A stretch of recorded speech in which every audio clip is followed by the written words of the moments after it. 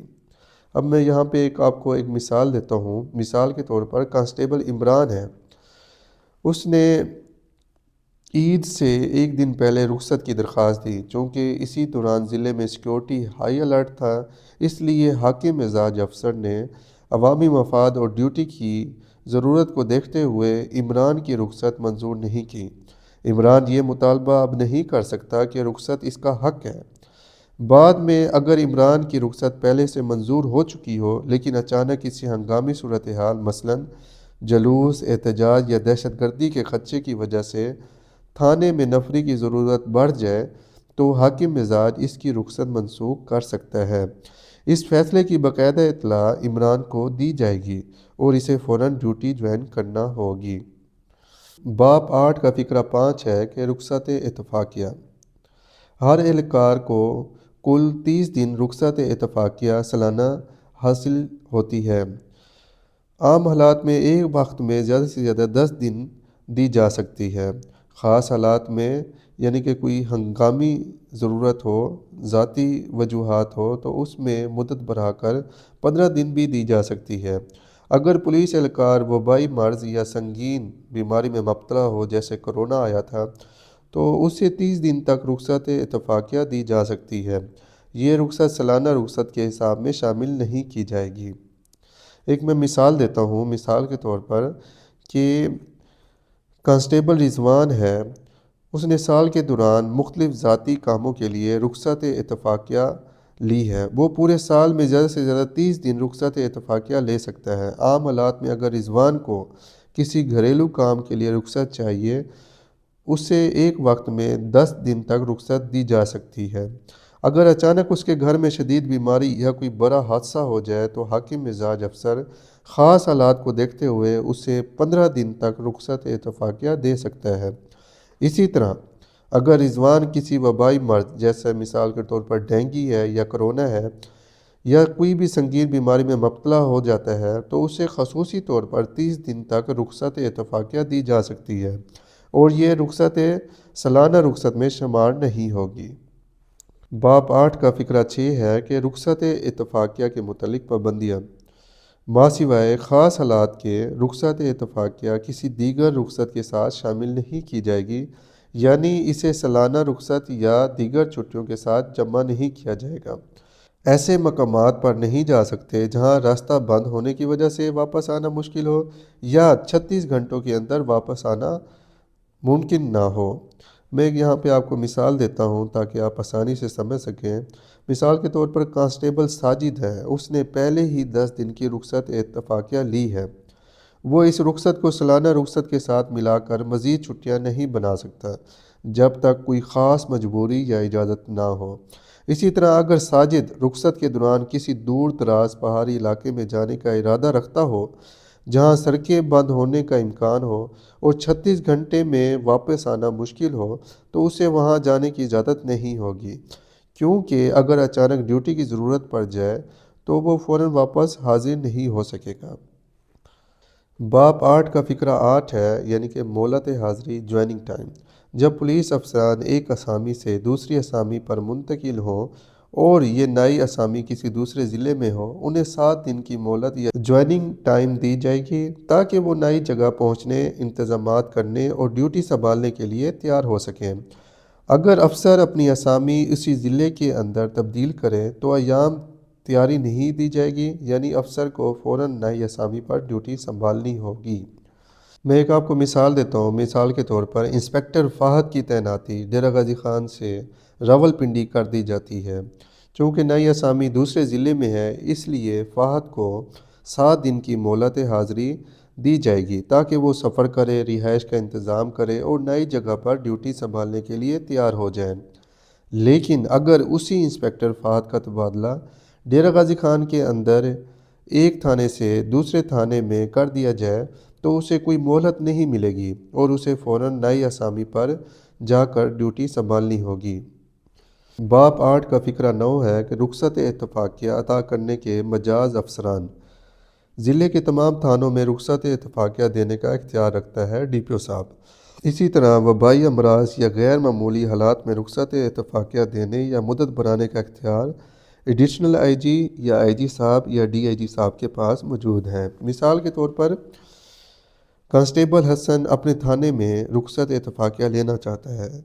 چونکہ یہ معمولی رخصت ہے، اسے ڈی پی او صاحب کی اجازت سے یہ رخصت مل سکتی ہے۔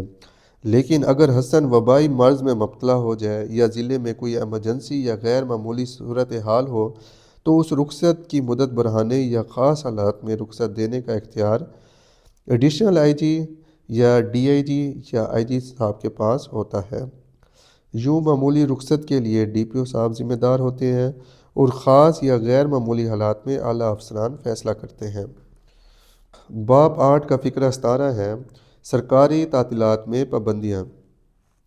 کسی بھی پولیس افسر کو سرکاری چھٹی یا تعطیل کے دوران اختیار نہیں ہے کہ وہ اپنے محدود علاقے یا حدود کو چھوڑ دے، یعنی اپنے ضلع، تھانہ یا تعینات علاقے میں موجود رہنا لازمی ہے۔ اگر کوئی افسر سرکاری چھٹی کے دن بھی علاقہ چھوڑنا چاہے، اسے حاکم مزاج سے اجازت رخصت حاصل کرنا ہوگی۔ منظوری کے بغیر علاقہ چھوڑنا ممنوع ہے۔ مثال کے طور پر کانسٹیبل عامر کی ڈیوٹی ڈیرہ غازی خان کے تھانے میں ہے اور آج سرکاری تعطیل ہے۔ عامر اپنے ضلع یا تھانے کو بغیر اجازت چھوڑ کر شہر کے باہر نہیں جا سکتا۔ اگر عامر کو کسی ذاتی ضرورت کے لیے علاقے سے باہر جانا ہو تو اسے حاکم مزاج سے رخصت یا اجازت لینا ہوگی۔ بغیر اجازت ضلع یا تھانے سے نکلنا ممنوع ہے اور خلاف ورزی پر کارروائی ہو سکتی ہے۔ باب 10 کا فقرہ 17 ہے سرٹیفکیٹ راہداری۔ جب بھی کوئی رقم یا کوئی قیمتی سامان ایک پولیس دفتر یا تھانے سے دوسرے پولیس دفتر یا تھانے کو بھیجا جائے، اس کے ساتھ روڈ سرٹیفکیٹ لگانا لازمی ہوگا۔ یہ جو روڈ سرٹیفکیٹ ہے یہ رجسٹر نمبر 21 اور باب 22 فقرہ 72 کے تحت ریکارڈ کیا جائے گا تاکہ ٹرانزیکشن کا ثبوت اور ریکارڈ برقرار رہے۔ یہ سرٹیفکیٹ مال کی حفاظت اور ذمہ داری کی تصدیق کے لیے ضروری ہے۔ اگر مال یا رقم منتقل ہونے کے دوران گم ہو جائے یا نقصان ہو تو سرٹیفکیٹ کی بنیاد پر ذمہ دار افسر کا تعین کیا جائے گا۔ مثال کے طور پر تھانہ سول لائن سے پولیس لائن میں کوئی رقم یا کوئی قیمتی سامان بھیجا جا رہا ہے، اس سامان کے ساتھ روڈ سرٹیفکیٹ لگانا لازمی ہوگا تاکہ یہ پتہ لگ سکے کہ کون سا سامان کب بھیجا گیا اور کس نے وصول کیا۔ یہ سرٹیفکیٹ رجسٹر نمبر 21 یا باب 22 فقرہ 72 میں درج کیا جاتا ہے تاکہ بعد میں کسی بھی ٹرانزیکشن کا ثبوت موجود ہو۔ اگر راستے میں سامان گم ہو جائے یا خراب ہو جائے تو سرٹیفکیٹ کی بنیاد پر یہ تعین کیا جائے گا کہ کون سا افسر اس نقصان کا ذمہ دار ہے۔ باب 10 کا فقرہ 76 ہے کہ مفت کوارٹر اور کرایہ الاؤنس۔ مفت کوارٹر کا حق۔ تمام بھرتی شدہ پولیس افسران کو پولیس سرکاری بیرک یا کوارٹرز میں مفت رہنے کا حق حاصل ہے۔ یہ سہولت افسران کی رہائش اور ڈیوٹی کے انتظام کے لیے دی جاتی ہے۔ اگر کوئی سرکاری کوارٹر دستیاب نہ ہو تو افسران کو کرایہ کے طور پر الاؤنس دیا جائے گا۔ کرایہ الاؤنس کا مقصد افسران کو رہائش کی سہولت فراہم کرنا ہے۔ مثال کے طور پر سب انسپکٹر احمد کو پولیس لائن ڈیرہ غازی خان میں تعینات کیا گیا ہے، اسے مفت کوارٹر دیا جائے گا تاکہ وہ ڈیوٹی کے قریب رہائش حاصل کر سکے اور آسانی سے ڈیوٹی سنبھال سکے۔ لیکن اگر پولیس لائن یا سرکاری کوارٹر دستیاب نہ ہو تو احمد کو کرایہ الاؤنس دیا جائے گا تاکہ وہ شہر میں اپنی رہائش کا انتظام کر سکے۔ اس الاؤنس کا مقصد افسران کو رہائش کی سہولت فراہم کرنا ہے۔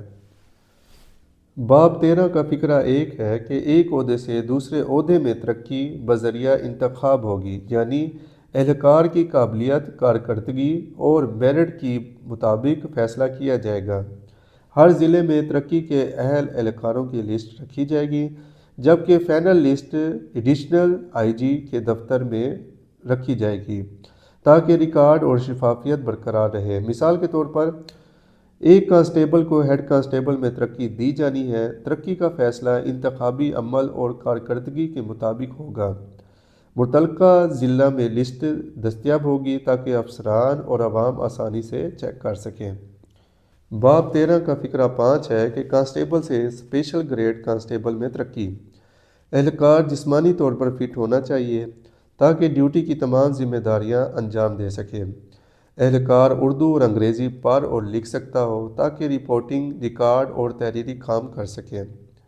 اہلکار کا اعمال نامہ صاف ہونا چاہیے، یعنی اس کے ریکارڈ میں کوئی اخلاقی داغ یا شکایت موجود نہ ہو۔ میں ایک مثال دیتا ہوں، یہاں پہ کانسٹیبل عامر ہے جس کو اسپیشل گریڈ کانسٹیبل میں ترقی دی جانی ہے۔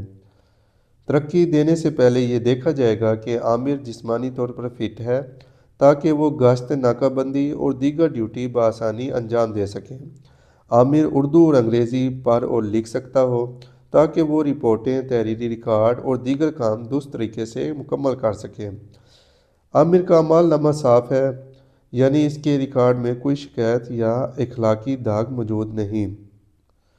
باب 13 کا فقرہ 6 ہے کہ ایس پی صاحب ضلع میں اے لسٹ قائم کریں گے۔ اس لسٹ میں ضلع پولیس اہلکاروں کے 20% اہلکار درج کیے جائیں گے۔ مثال کے طور پر ایس پی ضلع افسران کی لسٹ اے بناتے ہیں۔ فرض کریں ضلع میں کل 100 پولیس اہلکار ہیں تو اس لسٹ میں صرف 20 اہلکار شامل کیے جائیں گے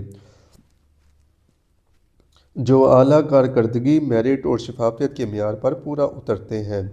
یہ لسٹ بعد میں ترقی، انعامات یا خصوصی تعیناتوں کے لیے استعمال ہوگی تاکہ اہلکار کی کارکردگی اور شفافیت برقرار رہے۔ باب 13 کا فقرہ 7 ہے کہ پولیس ٹریننگ اسکول میں کورس کے لیے امیدواران کا انتخاب فہرست B1 کے مطابق کیا جائے گا۔ مثال کے طور پر اگر تھانہ سیول لائن کے اہلکار رضوان پولیس ٹریننگ اسکول میں خصوصی تربیت کورس کے لیے منتخب ہونا چاہتے ہیں تو ان کا انتخاب فہرست B1 کے مطابق کیا جائے گا۔ فہرست B1 میں اہلکاروں کی کارکردگی، قابلیت اور میرٹ درج ہوتا ہے اور اسی بنیاد پر ٹریننگ کے لیے مناسب امیدوار منتخب کیے جاتے ہیں۔ باب 13 کا فقرہ 8 ہے وہ اہلکار جو پولیس ٹریننگ اسکول کی لوور کلاس کا امتحان پاس کر چکے ہوں اور ہیڈ کانسٹیبل میں ترقی یاب ہونے کے لائق ہوں۔ فہرست سی میں شامل اہلکار ہیڈ کانسٹیبل کے عہدے پر ترقی کے لیے اہل سمجھے جائیں گے۔ مثال کے طور پر کانسٹیبل بلال نے پولیس ٹریننگ اسکول کی لوور کلاس کا امتحان کامیابی سے پاس کر لیا ہے اور اب وہ ہیڈ کانسٹیبل کے عہدے کے لیے موزوں ہے۔ بلال کا نام فہرست سی میں درج کیا جائے گا اور اسی فہرست میں شامل اہلکار ہیڈ کانسٹیبل کے عہدے پر ترقی کے اہل سمجھے جائیں گے۔ یوں ٹریننگ، امتحان اور فہرست سی کی بنیاد پر ترقی کا عمل شفاف اور میرٹ پر مبنی ہوگا۔ چیپٹر 14 کا فقرہ 2 ہے جو کہ امپورٹنٹ ہے۔ ہیڈ کانسٹیبل سے اوپر تمام پولیس افسران کو ان سے کم عہدے کے افسران سلام کریں گے۔ تمام پولیس افسران صدر، گورنر اور وزراء کو سلام کریں گے۔ گزٹ شدہ پولیس افسران اپنے سے عہدے میں بڑے سول افسران اور افسران مسلح افواج کو سیلوٹ کریں گے۔ کانسٹیبل اور ہیڈ کانسٹیبل گزٹ شدہ افسران کو بھی سلام کریں گے۔ علاوہ ازیں اوپر بیان شدہ اصولوں پر عمل کریں گے۔ پولیس علاقہ مجسٹریٹ کو سلام کریں گے۔ ڈیوٹی پر موجود ملازم سلام کے حقدار افسر کو سیلوٹ کرے گا۔ مثال کے طور پر ہیڈ کانسٹیبل سے اوپر والے افسران، فرض کریں ہیڈ کانسٹیبل بلال اور کانسٹیبل عامر ہے۔ بلال سے اوپر سب انسپکٹر یا ایس پی ہیں۔ بلال اور عامر کو ان افسران کو سلام کرنا لازمی ہے۔ اگر صدر، گورنر یا صوبائی وزراء کسی تقریب یا محفل میں موجود ہوں تو تمام افسران کو سلام پیش کرنا ہوگا۔ افسر سب انسپکٹر یا ایس پی جیسے گزٹ شدہ افسران اپنے سے بڑے سول افسران یا افسران مسلح افواج کو سیلوٹ کریں گے۔ باب 14 کا فقرہ 4 ہے عوام میں پولیس افسر کا طرز عمل۔ ہر پولیس افسر اپنے مزاج کو قابو میں رکھے گا، ہر موقع پر اخلاق کے مطابق کام کرے گا، دوسروں کے برتاؤ سے اپنا استقلال یا صبر بگڑنے نہیں دے گا، اپنے بچاؤ یا اختیارات استعمال کرتے ہوئے دل جمعی سے کام لے گا، ہر ممکن حد تک کم ترین تشدد کرے گا۔ پولیس افسران کا کام منفرد ہونا چاہیے۔ انہیں یاد رکھنا چاہیے کہ پولیس کی شہرت، عوام کا تعاون اور قانون شکن افراد کے خلاف رعایا کا رد عمل ہر ایک افسر کے طرز عمل پر منحصر ہے۔ باب 14 کا فقرہ 5 ہے موڈ آف کمیونیکیشن۔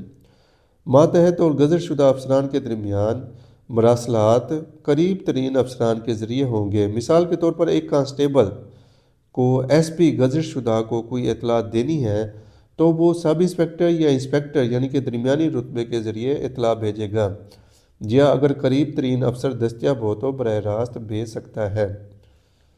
باب 14 کا فقرہ 6 ہے ماتحت افسران کی درخواستیں اور عرض و معروض۔ ہیڈ کوارٹر میں تعینات ماتحت افسران اپنے قریب ترین اعلیٰ افسر سے اجازت لے کر ہی عرض و معروض کر سکتے ہیں۔ ہیڈ کوارٹر میں تعینات افسران کے لیے تحریری درخواست دینا ضروری نہیں۔ عرض و معروض قریب ترین آر آئی یا ایل او کے ذریعے ایس پی صاحب کے سامنے پیش کی جائے گی۔ ضروری عرض و معروض کسی بھی وقت کی جا سکتی ہے۔ مثال کے طور پر کانسٹیبل بلال ہیڈ کوارٹر میں تعینات ہے اور اسے ذاتی یا ڈیوٹی سے متعلق مسئلے پر عرض و معروض کرنا ہے۔ بلال اپنے قریب ترین اعلیٰ افسر مثلاً آر آئی یا ایل او سے اجازت لے کر اپنا معاملہ پیش کرے گا۔ بلال کو تحریری درخواست دینے کی ضرورت نہیں، بلکہ وہ اپنے افسر کے ذریعے زبانی یا تحریری طور پر ایس پی کے سامنے مسئلہ پیش کر سکتا ہے۔ باب 14 کا فقرہ 7 ہے کہ کوئی بھی پولیس افسر اعلیٰ افسر کے ریمارکس پر براہ راست تبصرہ نہیں کرے گا، یعنی افسر اعلیٰ افسر کی رائے پر عوامی یا فوری تنقید نہیں کرے گا۔ اگر افسر محسوس کرے کہ اعلیٰ افسر نے کسی معاملے پر غلط رائے قائم کی ہے، وہ مناسب طریقے سے خط و کتابت کے ذریعے اپنا موقف پیش کر سکتا ہے۔ مثال کے طور پر انسپکٹر فہد نے ایس پی صاحب کے ایک فیصلے پر اختلاف محسوس کیا، لیکن وہ براہ راست یا عوامی طور پر رائے ظاہر نہیں کرے گا۔ اگر فہد سمجھتا ہے کہ فیصلہ غلط ہے تو وہ اخلاقی اور مناسب طریقے سے اپنا موقف پیش کرے گا، یعنی وہ خط اور تحریری مراسلے کے ذریعے اپنی بات درج کرے گا یا قریب افسر کے ذریعے اپنی رائے پیش کرے گا۔ باب 14 کا فقرہ 8 ہے کہ ثابت نہ ہونے والی شکایات۔ اگر ماتحت افسر نے اعلیٰ افسر کے خلاف کوئی شکایت درج کی اور وہ شکایت ثابت نہ ہو سکے تو اس ماتحت افسر کے خلاف سخت کارروائی کی جائے گی۔ مثال کے طور پر کانسٹیبل علی نے ایس پی صاحب کے خلاف شکایت درج کرائی کہ انہوں نے غیر منصفانہ رویہ اختیار کیا، لیکن تحقیقات کے بعد یہ شکایت ثابت نہیں ہوئی۔ چونکہ شکایت جھوٹی یا غیر ثابت شدہ نکلی، لہٰذا علی کے خلاف سخت کارروائی کی جائے گی۔ باب 14 کا فقرہ 10 ہے اردر روم۔ ایس پی صاحب ہر ہفتے کم سے کم ایک بار اردر روم کریں گے۔ اردر روم میں ماتحت افسران اپنی عرض و معروض پیش کریں گے۔ ایس پی صاحب عرض و معروض سنیں گے اور مناسب احکام جاری کریں گے۔ مثال کے طور پر ہر ہفتے ایس پی صاحب پولیس لائن ڈیرہ غازی خان میں کم سے کم ایک بار اردر روم منعقد کرتے ہیں۔ اس میں ماتحت افسران جیسے کانسٹیبل یا ہیڈ کانسٹیبل اپنی عرض و معروض پیش کرتے ہیں، جیسے ڈیوٹی کے مسائل یا ذاتی درخواستیں وغیرہ۔ ایس پی صاحب ہر افسر کی بات سنتے ہیں اور منظور شدہ احکام یا ہدایات جاری کرتے ہیں۔ باب 14 کا فقرہ 11 ہے استعفیٰ۔ دفعہ 9 police act 1861 article 116 police order 2002۔ Police افسر کا استعفیٰ وہی افسر منظور کرے گا جس کے پاس اس افسر کو بھرتی کرنے کا اختیار ہو۔ پولیس افسر استعفیٰ دینے سے 2 ماہ پہلے حاکم مجاز کو نوٹس دے گا۔ اگر ایس پی صاحب مناسب سمجھیں تو ماتحت ادنیٰ یعنی کہ کانسٹیبل یا ہیڈ کانسٹیبل کو 2 ماہ کا نوٹس دینے کی بجائے 2 ماہ کی تنخواہ سرکاری خزانے میں جمع کروا کر فوراً استعفیٰ دینے کی اجازت دی جا سکتی ہے۔ مثال کے طور پر کانسٹیبل بلال پولیس سے استعفیٰ دینا چاہتا ہے۔ بلال اپنے استعفیٰ اس افسر کو پیش کرے گا جس نے اسے بھرتی کیا تھا، کیونکہ صرف اسی افسر کو استعفیٰ منظور کرنے کا اختیار ہے۔ عام طور پر بلال کو 2 ماہ پہلے حاکم بجاز کو نوٹس دینا ہوگا تاکہ انتظامات کیے جا سکیں، لیکن اگر ایس پی صاحب مناسب سمجھیں تو بلال کو کہا جا سکتا ہے کہ وہ 2 ماہ کی تنخواہ سرکاری خزانے میں جمع کروا دے اور فوراً استعفیٰ دے دے۔ باب 14 کا فقرہ 15 ہے تعیناتی اور تبدیلی۔ گورنر کو ایس پی کا تبادلہ کرنے کا اختیار حاصل ہے۔ آئی جی صاحب کو اے ایس پی اور ڈی ایس پی کے تبادلے کا مجاز افسر ہے۔ مثال کے طور پر اگر ایس پی عمران کو کسی دوسرے ضلع میں منتقل کرنا ہو تو یہ تبادلے صرف گورنر کی منظوری سے کیا جا سکتا ہے۔ اگر اے ایس پی یا ڈی ایس پی کے تبادلے کرنے ہوں تو یہ کام آئی جی صاحب کا اختیار ہے۔ باب 14 کا فقرہ 17 ہے اگر کوئی پولیس افسر رخصت کے دوران دوسرے ضلع میں بیمار ہو جائے تو وہ اس ضلع کے ایم ایس میڈیکل افسر کے سامنے پیش ہوگا۔ میڈیکل افسر کے لیے سختی سے منع ہے کہ وہ کسی بھی پولیس افسر کی بیماری کی بنیاد پر تبادلے کی سفارش نہیں کرے گا۔ باب 14 کا فقرہ 18 ہے پرچہ ڈیوٹی کیا ہے؟ ہر پولیس افسر کا اردو میں پرچہ ڈیوٹی رکھا جاتا ہے۔ ہر پولیس افسر خود ذمہ دار ہوگا کہ درج ذیل تمام امور باقاعدہ درج کروائے۔ تمام تبادلے جن میں فرائض میں تبدیلی ہو، تمام رخصتیں، تمام ایسی ڈیوٹی جن میں 24 گھنٹے یا اس سے زیادہ عرصہ لائن یا تھانے سے غیر حاضر رہنا پڑے، پرچہ ڈیوٹی میں کی گئی اندراجات پر لائن افسر یا افسر انچارج تھانہ یا محرر ہیڈ کانسٹیبل دستخط کرے گا۔ مثال کے طور پر ہیڈ کانسٹیبل بلال کی ڈیوٹی پرچہ اردو میں رکھا جاتا ہے۔ بلال خود ذمہ دار ہے کہ وہ درج کرے گا کہ اپنے تمام تبادلے، فرائض میں تبدیلیاں، اپنی تمام رخصتیں، وہ تمام ڈیوٹیاں جہاں اسے 24 گھنٹے یا اس سے زیادہ لائن یا تھانے سے غیر حاضر رہنا پڑے۔ باب 14 کا فقرہ 25 ہے پیسوں کا لین دین۔ پولیس رولز کے مطابق کوئی پولیس افسر دوسرے پولیس افسر، محرر، اکاؤنٹنٹ، رشتہ دار یا اپنی تعیناتی ضلع میں کاروبار کرنے والے شخص سے قرض نہیں لے سکتا اور نہ دے سکتا ہے، کیونکہ اس سے پولیس افسر کی غیر جانبداری اور دیانت متاثر ہوتی ہے۔ البتہ روزمرہ استعمال کی اشیاء کے لیے معمولی دکاندار سے ادھار لینے کی اجازت ہے۔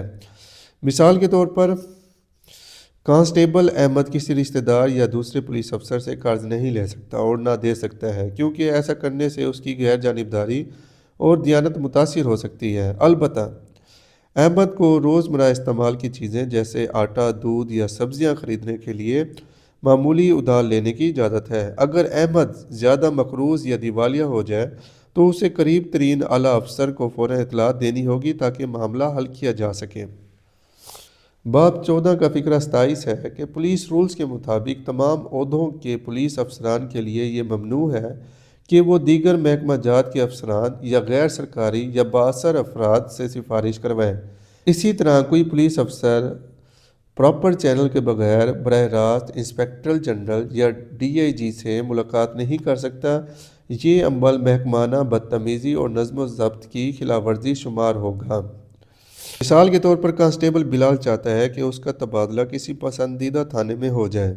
بلال یہ کام دیگر محکمہ جات کے افسران یا بااثر افراد سے سفارش کر کے نہیں کر سکتا۔ ایسا کرنا غیر محکمانہ اثر و رسوخ شمار ہوگا۔ اسی طرح بلال اپر چینل کے بغیر براہ راست انسپکٹر جنرل یا ڈی آئی جی سے ملاقات نہیں کر سکتا۔ اگر وہ یہ کرے گا تو یہ محکمانہ بدتمیزی اور پولیس رولز کی خلاف ورزی ہوگی۔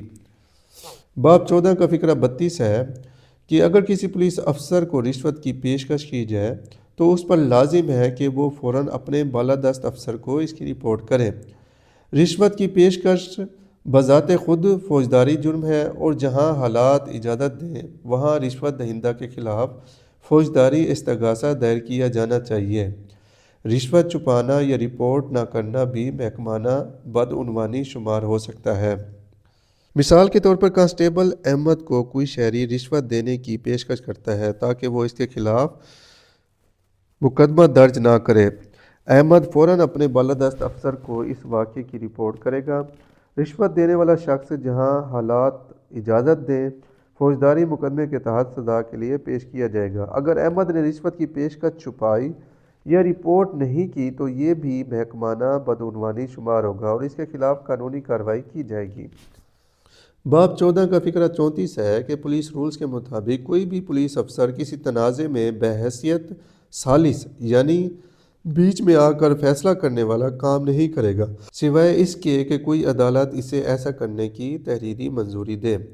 یہ اصول بنایا گیا ہے تاکہ پولیس افسر غیر جانبداری اور قانونی دائرہ کار میں رہتے ہوئے اپنی ڈیوٹی سر انجام دے اور کسی ذاتی یا مقامی تنازع میں دخل اندازی نہ کریں۔ مثال کے طور پر کانسٹیبل فہد کے محلے میں دو لوگ زمین کے تنازع پر جھگڑا کر رہے ہیں۔ فہد پولیس افسر ہونے کے ناطے خود ثالثی نہیں کرے گا، وہ صرف عدالت یا مجاز افسر کی تحریری منظوری ملنے پر ہی بیچ میں آ کر تنازع کا فیصلہ کر سکتا ہے۔ باب 14 کا فقرہ 56 ہے مجمع خلاف قانون پر طاقت کا استعمال۔ پاکستان میں پولیس کو انلافل اسمبلی کو منتشر کرنے کے لیے قانونی اختیار حاصل ہے۔ اس اختیار کے متعلق قوانین درج ذیل ہیں۔ دفعہ 127 اور 128 ضابط اور آرٹیکل 121 پولیس آرڈر 2002 کے تحت پولیس افسر غیر قانونی یا خطرناک مجمع کو منتشر کرنے کا اختیار حاصل ہے۔ اسی طرح پولیس ایکٹ 1861 دفعہ 30 کے تحت مجمع کو منتشر کرنے کے لیے ضروری طاقت استعمال کی جا سکتی ہے، بشرط یہ کہ قانون کے مطابق اور مناسب حد تک ہو۔ اسی طرح دفعہ 129 سے 131 ضابط اگر حالات شدید ہوں تو اے ایس پی یا ڈی ایس پی فوجی طاقت طلب کر سکتا ہے تاکہ عوام اور پولیس کی حفاظت یقینی بنائی جا سکے۔ دوستوں، چیپٹر 14 ہے جو کہ یہ امتحان کے حوالے سے بہت امپورٹنٹ ہے۔ بہت سارے دوست جو باب فقرے ہیں اس کو یاد نہیں کر پاتے۔ یہاں پہ میں باب 14 کی آپ کو ٹرک بتاتا ہوں کہ سب سے پہلے آ جاتا ہے 14(2) یعنی کہ کوئی پولیس افسر ہے، وہ سب سے پہلے کسی بندے کو ملتا ہے تو اس کو سلوٹ کرے گا، ٹھیک ہے۔ اسی طرح 14(4) ہے، اب پولیس افسر کسی بھی اعلیٰ افسر کو سلوٹ کرتا ہے تو عوام میں جو ہے وہ پولیس افسر کا طرز عمل جاتا ہے۔ تو یہ ہے 14(4) میں 14(4) میں یعنی کہ 14(2) میں اس نے سلوٹ کیا، 14(4) میں عوام میں پولیس کا طرز عمل چلا گیا، ٹھیک ہے۔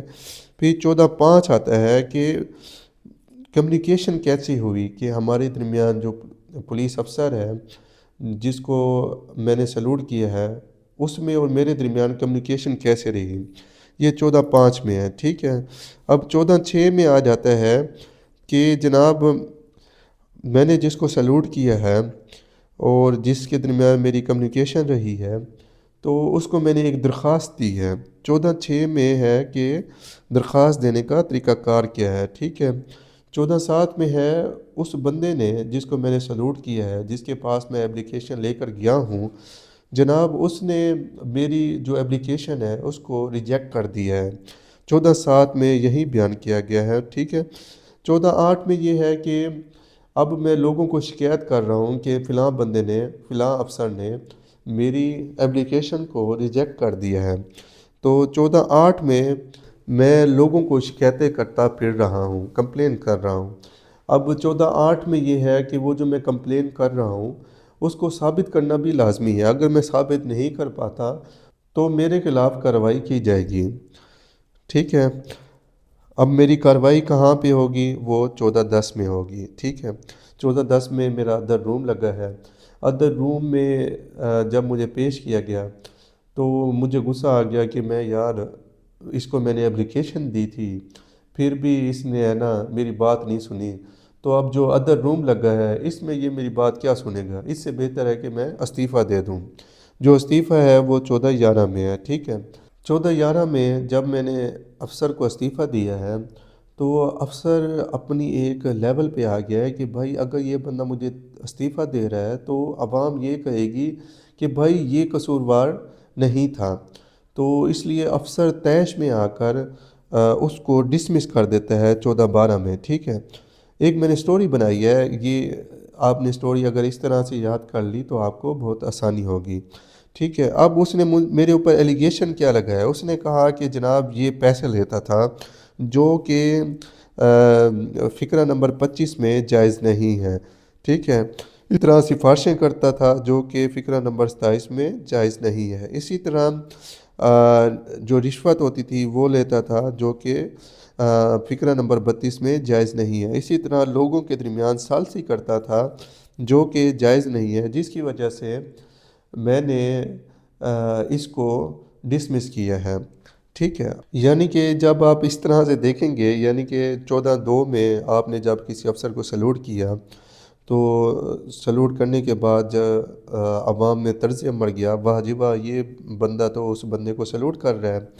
تو اس کے بعد ہماری اور جو اعلیٰ افسر ہے اس کے درمیان ایک کمیونیکیشن ہوئی جو کہ 14(5) میں ہے۔ کمیونیکیشن کے بعد جو میں نے افسر کو درخواست دی، اس درخواست کو اعلیٰ افسر نے ریجیکٹ کر دیا۔ اب جب ریجیکٹ کر دیا تو لوگوں نے مجھ سے پوچھا، بھائی تیری درخواست کو اعلیٰ افسر نے کیوں ریجیکٹ کیا ہے؟ تو میں نے کمپلین کرنا شروع کر دی، بھائی وہ اس کا بیہیو اچھا نہیں ہے، یا وہ میں حق پر ہوں پھر بھی وہ میرا کام نہیں کرتا۔ تو میں مطلب لوگوں کے سامنے کمپلینیں کرنا شروع کر دیتا ہوں۔ اب وہ جو میں کمپلین کر رہا ہوں لوگوں کے سامنے، اس کو مجھے ثابت کرنا بھی لازمی ہے جو کہ 14(8) میں بیان کیا گیا ہے۔ اب افسر کو پتہ لگ گیا ہے کہ اس نے ہے نا لوگوں کو کمپلینیں کرنا شروع کر دی ہے، چلو اس کو ہے نا ادر روم پہ اپنے پاس بلاتے ہیں تو پھر فیصلہ کرتے ہیں۔ پھر جو ادر روم ہے وہ 14(10) میں بیان کیا گیا ہے۔ ٹھیک ہے، 14(10) کے بعد جب مجھے بلایا گیا دفتر میں تو ادر روم پیش کرنے کے لیے، تو ادر روم میں جانے سے پہلے ہی میں نے استعفیٰ دے دیا۔ اب جب میں نے استعفیٰ دیا تو افسر طیش میں آ گیا کہ بھائی اگر یہ استعفیٰ دے گا تو اس کا مطلب لوگ یہ کہیں گے کہ یہ بندہ ٹھیک تھا، تو اس سے بہتر ہے کہ میں اس کے اوپر کچھ ایلیگیشنز لگا کر اس کو ڈسمس کر دیتا ہوں۔ تو افسر کیا کرتا ہے، وہ ایلیگیشنز لگاتا ہے کہ 12 میں اس کو ڈسمس کر دیتا ہے بندے کو۔ اس پہ ایلیگیشن کیا لگاتا ہے کہ جناب باب 14 کے فقرہ 25 میں یہ پیسوں کا لین دین کرتا تھا جو کہ جائز نہیں ہے۔ اسی طرح وہ سفارشیں کرتا تھا جو کہ جائز نہیں ہے۔ اسی طرح وہ جو سیاست میں شرکت ہے وہ کرتا تھا، وہ جائز نہیں ہے۔ اس نے ایلیگیشنز اس طرح سے لگا کر اس کو ڈسمس کر دیا۔ یہ اب جب 14 کو اس طرح سے یاد کریں گے تو آپ کو یاد کرنے میں آسانی ہوگی۔ دوستوں، یہ تھی میری آج کی ویڈیو۔ اگر آپ کو میری یہ ویڈیو اچھی لگی ہے تو لائک، شیئر اور سبسکرائب ضرور کیا کریں، اور کمنٹ میں لازمی بتایا کریں کہ آپ کو میرے پڑھانے کا میتھڈ کیسے لگا ہے۔ دوستوں، اگر آپ کو کوئی رہنمائی کی ضرورت ہے تو میرے دیے گئے واٹس ایپ نمبر پر آپ رابطہ بھی کر سکتے ہیں۔ انشاءاللہ ملتے ہیں نیکسٹ ویڈیو میں، تب تک کے لیے آپ اپنا خیال رکھیں، محنت جاری رکھیں۔ انشاءاللہ محنت کرنے والوں کو اللہ ضرور کامیاب کرتا ہے۔